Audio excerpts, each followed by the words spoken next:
ODD-TV. Depuis les premières représentations connues, la Terre a toujours été dépeinte de forme plate et recouverte d'un dôme. Les Égyptiens, les Scandinaves, les Hindous, les Mayas, les Incas, les Navajos, les Hébreux, etc.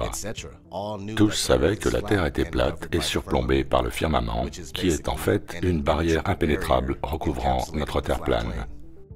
Le modèle de la Terre plate domina pendant des milliers d'années, et ce n'est qu'en 1543 que Nicolas Copernic proposa le modèle héliocentrique de l'univers.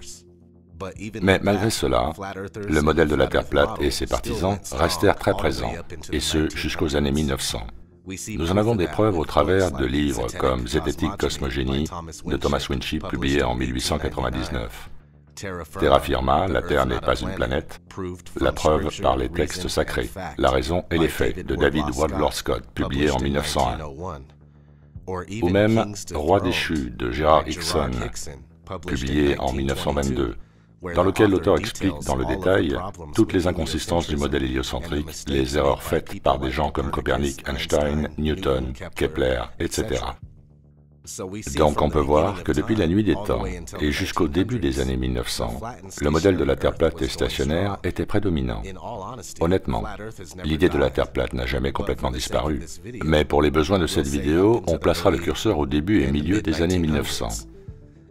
Dans un magazine d'août 1931, appelé Sciences populaires, l'explorateur Auguste Piccard se laissa aller à déclarer « Cela semblait être un disque plat avec un bord relevé, après une ascension en ballon à 16 km d'altitude.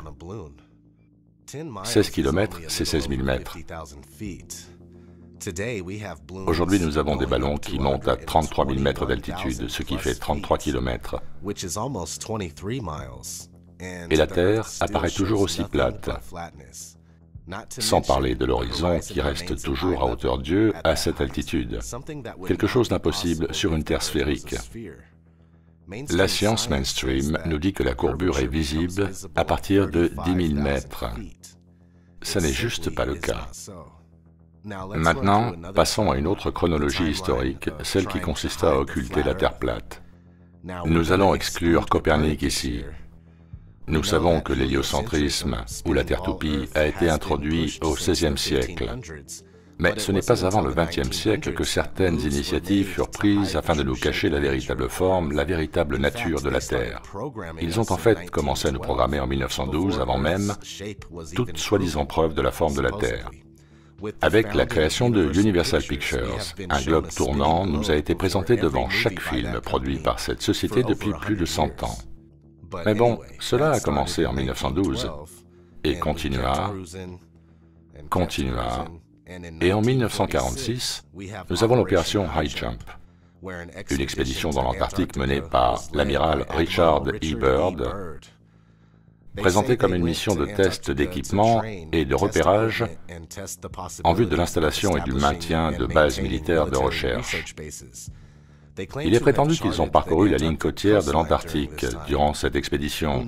Qui sait ce qu'ils ont pu trouver? Faisons une avance rapide jusqu'en 1955, opération Deep Freeze, qui est une expansion de l'opération High Jump, consistant à augmenter le nombre de bases de recherche en Antarctique. Avançons encore jusqu'en 1958. La NASA est créée, puis suivent la proposition du traité de l'Antarctique en 1959 et sa réalisation en 1961.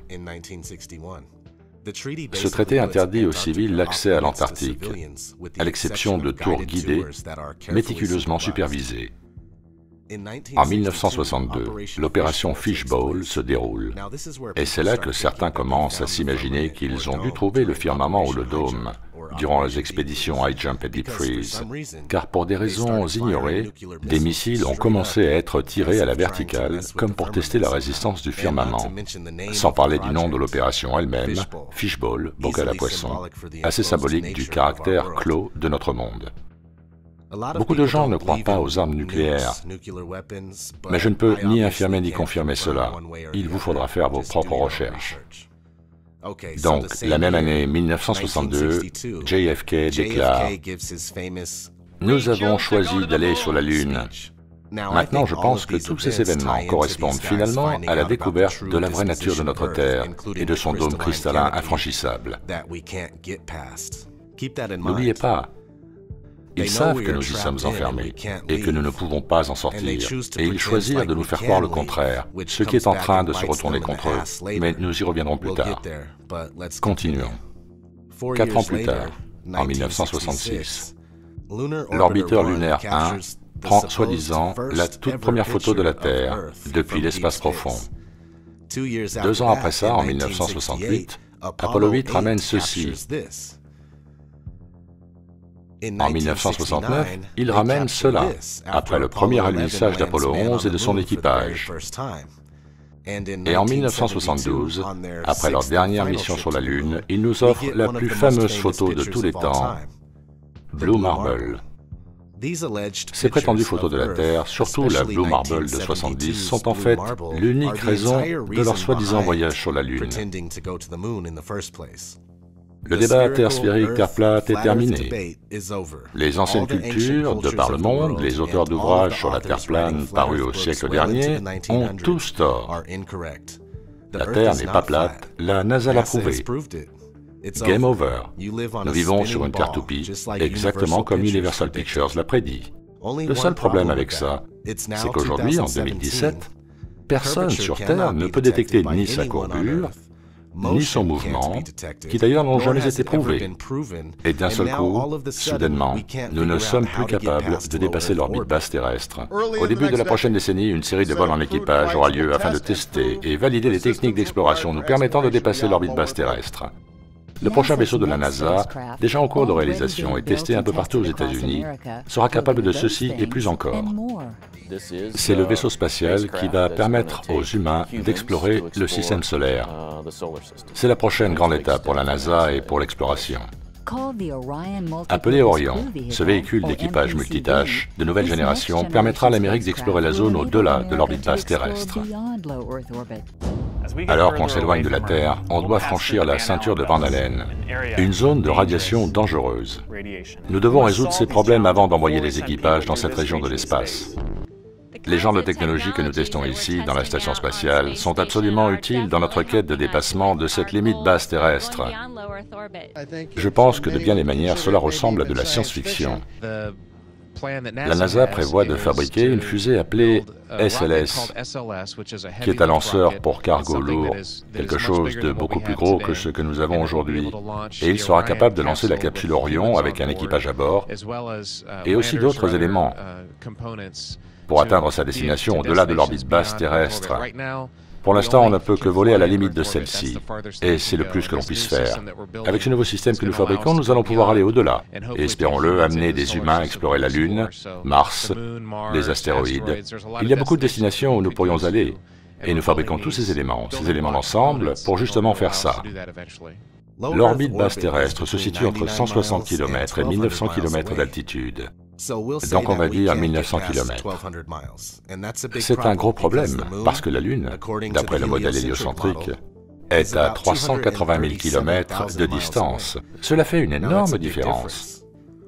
Comment se fait-il qu'il a été possible d'aller sur la Lune 6 fois, entre 1969 et 1972, et que nous sommes maintenant, en 2017, incapables de parcourir ne serait-ce que 1% de la distance? Oui, 1%. Nous ne pouvons même pas parcourir 1% de cette distance. Bien sûr, ils prétextent cette ceinture de radiation. Mais la réalité est que la ceinture de Van Allen est une couverture pour nous cacher le firmament. Nous vivons sur une terre plane, à l'intérieur d'une structure fermée. Cela a toujours été le cas, et restera toujours le cas. Cette notion ridicule que nous vivons sur une terre toupie fonçant à travers l'espace infini est très nouvelle quand on la rapporte à la chronologie entière de l'humanité et au rythme où vont les choses. Celle-ci n'en a plus pour très longtemps. La supercherie de l'héliocentrisme aura finalement eu une existence éphémère dans sa tentative de priver l'être humain de sa divine nature. C'était ODD TV. Merci de votre attention.